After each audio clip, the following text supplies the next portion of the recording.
Bueno, mientras se va sumando gente al directo, aunque bueno, por las horas pues quizá, bueno, es lo que tiene, ¿no? Que uno hace el directo cuando lo siente. Si no están programados, si es en este caso, hola, buenas,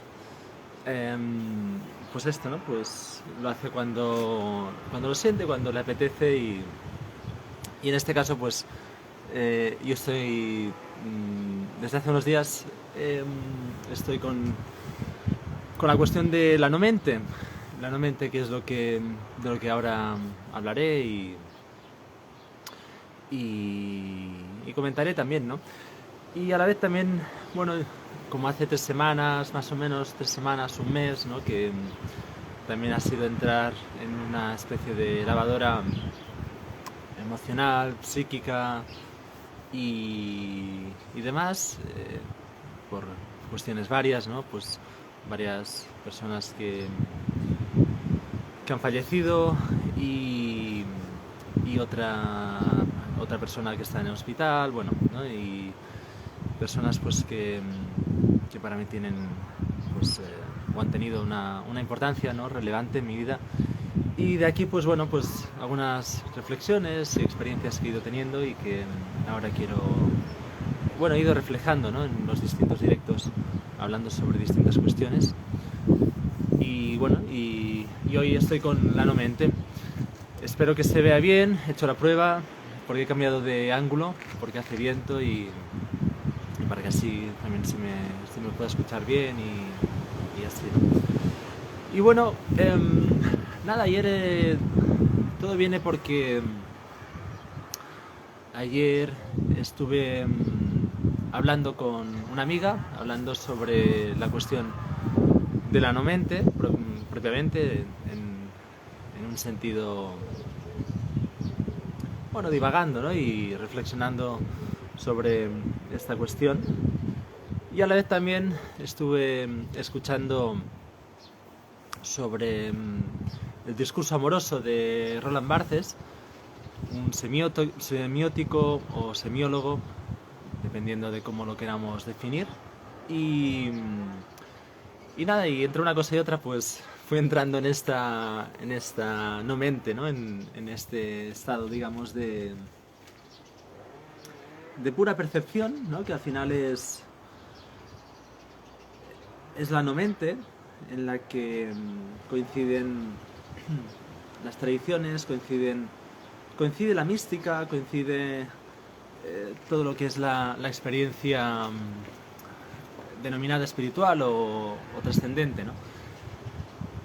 No mente es un concepto zen, es un concepto de la tradición zen y que indica justamente pues esto, ¿no?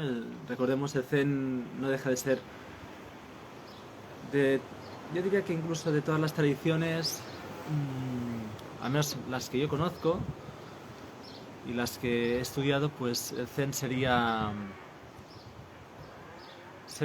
la tradición más metafísica, o si es que valen estos términos, ¿no? También para expresar la experiencia de la no dualidad o de la dualidad, como a mí me gusta transmitir o expresar, ¿no? Sería pues esto, pues la experiencia más profunda o más... Sí, o sea, justamente Zen todo el rato está apuntando hacia la no mente, ¿no? A través de sus distintas técnicas o de sus distintas propuestas, como puede ser, por ejemplo, Hola Erika, buenas. Pues esto, ¿no? Pues a través de sus distintas propuestas, como el zazen, por ejemplo, a través de la caligrafía, ¿no? La caligrafía del zen o del dibujo también, ¿no? Del zen. Entonces tenemos, pues esto, ¿no? Tenemos que el zen justamente en todo momento está apuntando hacia la no mente, ¿no? Es a partir sí, de esta experiencia o de esta sensación, ¿no? Porque no deja de ser una sensación a la que no se puede etiquetar, no se puede, digamos, no se la puede moldear, ni tampoco se la puede limitar, ¿no? Que se produce pues la experiencia de la dualidad, de la percepción pura, ¿no? Me viene esta frase de William Blake que dice, esta frase que justamente pues a partir de la frase pues aparecieron los Doors, por ejemplo, ¿no? A nivel musical, que es la frase de si las puertas de la percepción se abrieran, la percepción se nos mostraría tal como es, infinita. ¿No? Es una frase que William Blake utiliza en el matrimonio del cielo y del infierno, y justamente pues apunta a una experiencia de no mente, para decirlo así, ¿no? O también, por ejemplo, pues dentro del discurso, ¿no? Hablaba hace un momento del discurso del amor, de Roland Barthes, ¿no? Y cómo digamos, los límites del lenguaje o los límites de la comunicación, ¿no? Intentando, a través del lenguaje, a través del discurso, ¿no? Intentamos transmitir la experiencia interna de algo muy como ¿cómo decirlo, no? Muy relevante,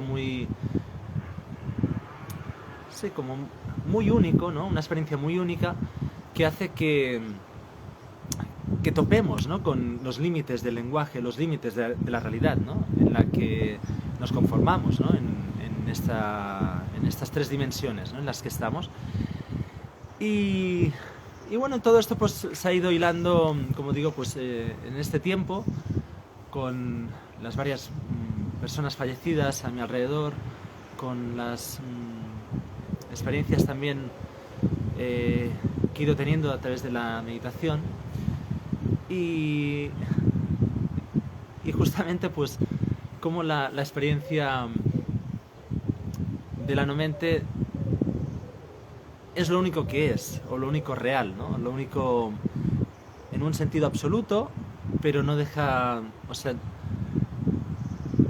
que justamente al ser una experiencia tan absoluta nos libera también de todo condicionante, ¿no? Nos libera de pretender ser o de creer ser algo aparte, es decir, algo aparte de la vida, ¿no? Para decirlo así en términos más ordinarios, ¿no? Claro que es una experiencia pues totalmente rompedora o totalmente revolucionaria, ¿no? Y que si nos pensamos por un momento pues en la cuestión, ¿no? De la educación, ¿no? Cómo nuestra educación está orientada justamente a transmitirnos un sentido de identidad, un sentido de separación, un sentido de mente justamente, ¿no? De mente, de sentido individual, ¿no? Y cómo es contraintuitivo, ¿no? En el sentido de que esta experiencia de la identidad, viniendo, digamos, del vientre materno, viniendo de la experiencia pues de la conexión cósmica, ¿no? Cómo hacemos todo el recorrido para volver a reconectar o volver a tener esta experiencia, ¿no? Y a través de este viaje o de este proceso vamos sorteando toda experiencia o toda, digamos, vamos sorteando o vamos intentando, mejor dicho, ¿no? Sortear justamente lo que no somos, ¿eh? Que lo que no somos es precisamente pues la mente, ¿no? Y ahí estamos en una lucha constante con nuestros fantasmas, con nuestros miedos, con nuestros apegos, ¿no? Nuestra necesidad, ¿no? Partiendo también del deseo, ¿no? El deseo que en nuestra cultura es el eje sobre el que nos movemos, ¿no? Algo que, no sé, pensando así, por ejemplo, en el mayo del 68, ¿no? Se produce justamente la revolución, ¿no? del mayo en París, el mayo francés, se produce a partir del deseo, ¿no? Del deseo de algo muy inocente, muy tonto, ¿no? Que es el deseo que sienten unos chicos por querer estar con unas chicas, universitarios ellos, ¿no? Todos ellos, todas ellas, que estaban, pues, digamos, en universidades distintas o en, digamos, en residencias distintas, mejor dicho, y en aquel entonces, pues, no se podían mezclar, ¿no? Los chicos y las chicas, y porque la enseñanza, pues, era separada, ¿no? Y a partir del deseo que sienten, pues, los chicos, ¿no? Pues se produce, digamos, toda los chicos y las chicas, indistintamente, pues se produce toda la revolución que posteriormente viene con el mayo del 68, con toda digamos, el parar el país, ¿no? Y frases, pues, tan potentes, ¿no? Que todavía están en el imaginario, ¿no? Como la imaginación al poder, ¿no? O prohibido prohibir, etcétera, ¿no?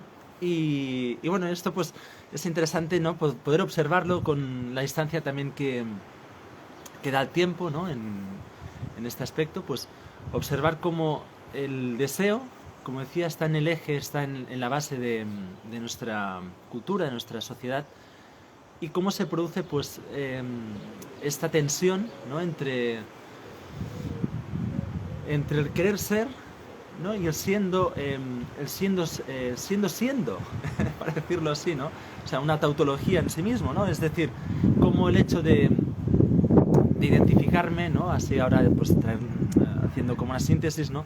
Como el hecho de identificarme con un yo separado, un yo único, un yo especial, un yo, no sé, ¿no? Un yo, pues, mente, un yo pensante, ¿no? Cómo se produce todo un proceso para ir desidentificándonos a través de un proceso infinito, en realidad, ¿no? Porque, y ahí está la paradoja, lo súper interesante, ¿no? Que venimos siendo no mente, seguimos siendo no mente, jugando el juego de ser mente o de ser alguien o de ser una identidad única, para volver otra vez a reunificarnos, digamos, a completarnos otra vez en la no mente, ¿no? Que puede ser un proceso en vida, puede ser un proceso, pues, como la mística, pues, justamente nos propone, ¿no? Por ejemplo, dentro de la tradición hindú, pues, el Jivamukta, ¿no? El Jivamukta es el liberado en vida, que se considera, ¿no? Quien ya ha trascendido todo condicionante, todo karma, todo dharma incluso, ¿no? Simplemente se ha reintegrado en la fuente original, ¿no? Originaria y originante. Y esto, y vemos, por ejemplo, pues el Jivamukta en la tradición hindú, o el Bodhisattva, por ejemplo, también en la tradición budista, ¿no? Dentro del Mahayana, pues el Bodhisattva sería quien ha despertado la bodhicitta, para decirlo así en términos budistas, ¿no? Quien ha despertado la bodhicitta y se ha establecido en el estado, el único estado, siguiendo con la no mente, el único estado posible, que es el de la compasión, ¿no? La compasión infinita, ¿no? La karuna, ¿no? Este estado en el que todo sentido de, digamos, de dualidad o de separación no deja de ser una ilusión, ¿no? Y bueno, estas son algunas de las reflexiones con las que estoy viniendo, ¿no? Desde hace tiempo. Ya estuve hablando también de cómo los pensamientos son universales, no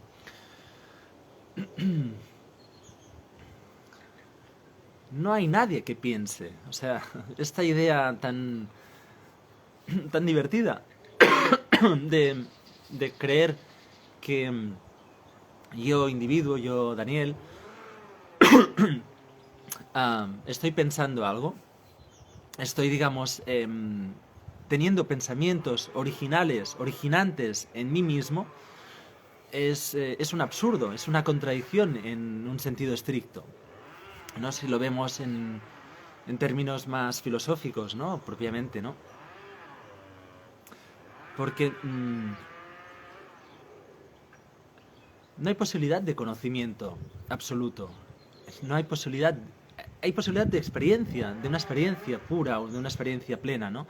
En un sentido absoluto.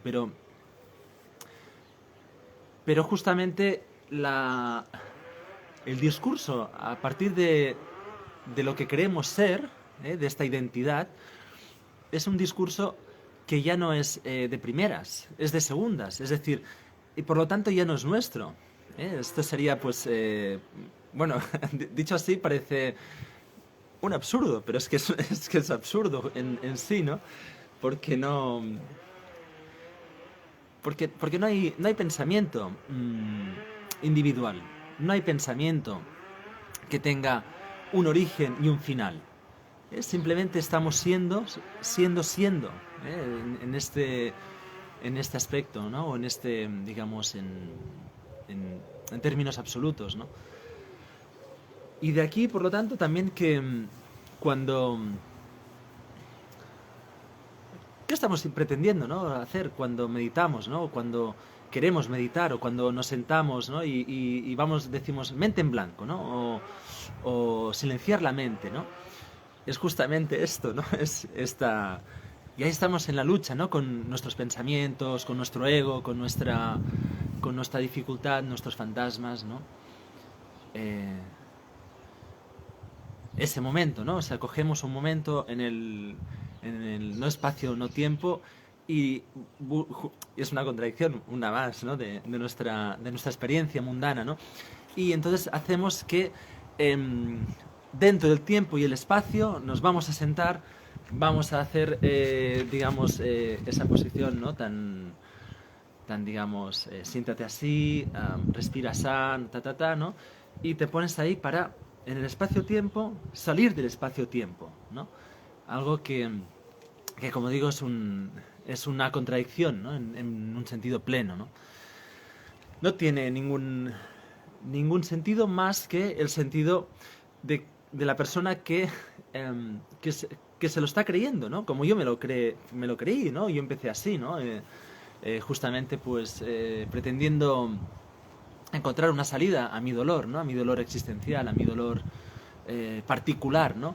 Yo, como Daniel, ¿no? Estaba sufriendo enormemente, ¿no? En ese momento, ¿no? Y yo, como Daniel, creía que el dolor era real, ¿no? O sea, estaba pegado al dolor, ¿no? Estaba siendo dolor, ¿no? Y por lo tanto, pues esto, ¿no? Entonces cogía y yo me sentaba durante horas, ¿no? A observar la mente, ¿no? Observar, o pretender, o sea, no... Ni lo conseguía, ¿no? Entonces yo me sentaba y me hacía mis mantras y hacía, yo qué sé, ¿no? Y estaba en este juego, ¿no? Y luego, claro, con el tiempo es un entrenamiento, no deja de ser esto, ¿no? Vas entrenando el músculo de la no mente, el músculo del ser, ¿no? Del ser, de dejar que las cosas sean como son, porque todo está bien, ¿no? Todo es ser, todo... Los místicos lo expresan así, ¿no? Que me encanta, ¿no? Todo está preñado de Dios, ¿no? Todo está preñado de conciencia divina, ¿no? Y qué importancia tiene, ¿no? El hecho de que yo sea consciente o no sea consciente de esa conciencia divina, ¿no? Que es algo también interesante esto, ¿no? En el aspecto de que nunca vamos a poder encontrar la raíz o aquello que nos hace ser conscientes de la conciencia, ¿no? Es decir, todo un proceso, que volvemos a lo mismo, ¿no? Que a la final, ¿no? El pensamiento que se piensa a sí mismo es una tautología y por lo tanto no tiene principio, no tiene final, ¿no? Y por más que los bioquímicos, los neuroquímicos, los que estudian, ¿no? la mente, desde las distintas perspectivas, ¿no? Filosofía de la mente, ¿no? Pues la biología de la mente, etcétera, ¿no? Me viene, por ejemplo, chileno, ¿no? Si no recuerdo mal, no me acuerdo ahora de su nombre. Bueno, este chileno que hablaba justamente con Francisco Varela, digamos, un estudioso de la mente, un neuroquímico, psicólogo, bueno, en fin, ¿no? O sea, Francisco Varela y Humberto, creo que era Humberto Matucana, ¿no? Si no recuerdo mal es Matucana, ¿no? Que justamente, pues, esto, ¿no? Enlazan, pues, la biología de la mente y la experiencia, digamos, del vacío, ¿no? Se basa mucho en la experiencia budista, de la shunyata, de la experiencia del vacío, ¿no? Y justamente pues establecen que no hay principio, o sea, en nuestra mente, o sea, en nuestro interior, no hay algo que podamos decir, esto es la conciencia. O sea, eureka, ya encontramos la esencia de la mente, ¿no? La esencialidad, ¿no? De la mente, ¿no? No existe esto, no es, por más que, como digo, por más que lo intentemos, por más que pasen miles de años que creemos robots y creemos lo que creemos, no vamos nunca a poder definir la conciencia. La conciencia consciente de sí misma, autorreflexiva, no tiene origen ni tiene final. No va a ningún lado, o sea, no hay nada, ¿no? Y esta es la tensión justamente que Occidente, en su despliegue, en su neurosis, en lo neurótico que es Occidente, es lo que no puede soportar, lo que no podemos soportar en tanto en cuanto nos necesitamos identificarnos con algo, ¿no? Porque es la tensión entre el vacío existencial, la shunyata budista, el que todo es vacío, el 98%, 99% de materia universal es oscura, o sea, no la conocemos. Esta tensión, como digo, a la vez con la tensión de Occidente, que es el pretender ser algo, ¿no? Esta frase de Shakespeare, ¿no? En Hamlet, ¿no? Ser o no ser, ¿no? Esa es la cuestión, ¿no? ¿Qué es el vacío nihilista? O sea, es decir, esta tensión entre la shunyata, entre un vacío fértil, como dice el principio gestáltico, ¿no? Y el principio o la experiencia del nihilismo, en el que no hay sentido, y en ese no sentido, como ayer hablaba justamente con mi amiga, ¿no? Que ella me decía, pero joder, no puede ser, ¿no? Que no tenga sentido esta vida, ¿no? O sea, ¿qué mierda es esto, no? O sea, o sea, ¿de qué va esto, no? O sea, ¿qué mierda es esto, no? ¿Cómo que este debate tan interesante, ¿no? Entre Niels Bohr, con el principio de incertidumbre de la física cuántica, y Einstein, ¿no? Con el principio de relatividad, ¿no? Y dice Einstein, Dios, no puede ser que Dios o sea, no puede ser que Dios juegue a los dados, ¿no? Que sea todo azaroso, ¿no? En un sentido pleno, en un sentido metafísico, ¿no? Pero es irresoluble este debate. Es algo, y ahí está lo súper interesante o súper divertido, que es que somos libres, somos plenamente libres, porque no hay nada ¿no? A lo que asirse, porque no hay resolución, no va a haber resolución nunca en un sentido infinito, ¿no? No hay nada. Esto es lo interesante, y lo divertido en realidad, ¿no? Porque es una paradoja en sí, ¿no? El Tao que puede ser expresado no es el verdadero Tao, dice el Tao Te Ching, ¿no? O sea, el Tao que pretendemos expresar, él lo dice, ¿no? Lao Tse dice, yo lo nombro o lo defino o lo expreso como la madre de las 1000 cosas, ¿no? Dice él, ¿no? Pero el Tao que se expresa no es el verdadero Tao, no hay Tao, no hay... solo hay tránsito, solo hay percepción pura, ¿no? De aquí, yo qué sé, pues también Don Juan, ¿no? Lo que le expresa a Carlos Castaneda, ¿no? Lo que le cuenta, ¿no? Le dice, no hay diferencia entre tonal y nahual, no hay algo así, una distinción, no hay distinción, porque estamos siendo constantemente una una no mente, ¿no? Es la única experiencia que en realidad tiene sentido, ¿no? O que nos da sentido, ¿no? Un sentido pleno, ¿no? Bueno, estas son algunas, yo que sé, de las reflexiones de la no mente, porque me acuerdo cuando hay un libro que se titula Habla la conciencia, de Ramesh Balsekar. Sí, solamente percepción, sí. Sí. Pues esto, ¿no? Me acuerdo este libro, ¿no? Cuando yo me lo leía y reflexionaba sobre la portada, sobre el título, ¿no? Habla la conciencia, ¿no? Y pensaba, ¿qué coño? ¿Qué mierda es esto? O sea, ¿cómo que habla la conciencia? Pero ¿quién es este tío, no? O sea, ¿cómo que habla la conciencia? Pero, ¿no? Y claro, y luego con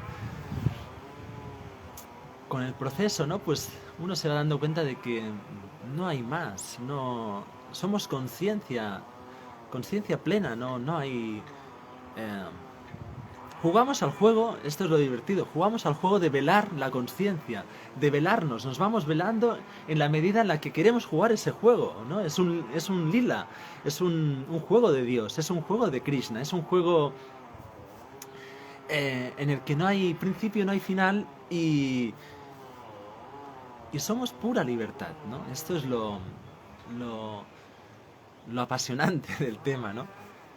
Que en la medida en que nos vamos velando a nosotros mismos y a nosotras mismas, pretendiendo ser algo que no tiene, como digo, no tiene donde asirse, donde cogerse, pues en esa medida, bueno, pues esto, ¿no? Pues nos lo vamos como explicando o como... Sí, no sé cómo decirlo, ¿no? Pero sería algo así como que nos vamos engañando los unos a los otros, las unas a las otras, nos vamos engañando, vamos... em, porque sabemos de dónde venimos, sabemos lo que somos, lo que es, ¿no? Y el juego es que el juego es que nos lo vamos vendiendo, ¿no? Hasta el punto, y ahora pues ¿no? Ahí hago pues como un spoiler, ¿no? Hasta el punto de que estamos en un sistema, o sea, vivimos bajo un paraguas que es un paraguas que es el capitalista, ¿no? O el juego, digamos, de un sistema, de una estructura, porque claro, la no mente es justamente eh, no hay estructura dada, no hay estructura dada, hay una estructura eh, per se, pero no dada, ¿no? Y ahí está el viaje o la voladura, ¿no? Porque estamos justamente en la experiencia de la mercantilización de los cuerpos, es decir, el hecho de engañarnos los unos a los otros, nos estamos vendiendo como cuerpos ahí, ¿no? Como... eh, esto sé que es algo muy filosófico, ¿eh? O sea, es algo, digamos, de filosofía existencial muy, muy dura, ¿no? Muy, ¿no? Y puedo entender, ¿no? La dificultad que puede conllevar, ¿no? Esta expresión, pero los cuerpos que están ahí, o sea, que pretendemos ser cuerpos ahí, ¿eh? Es algo que no tiene, digamos, que solo tiene sentido dentro de un sistema que nos coge de los huevos, nos coge de los genitales, nos coge de ahí y nos está explicando algo a partir de lo cual nosotros nos identificamos con ese algo y vamos en una rueda de hámster, en una rueda que no tiene fin, pretendiendo ser cuerpos ahí y vendiéndonos como cuerpos ahí, ¿no?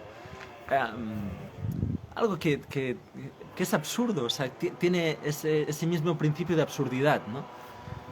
Que, que es el hecho de mercantilizar eh, nuestra experiencia, ¿no? Una experiencia pura, una percepción pura, ¿no?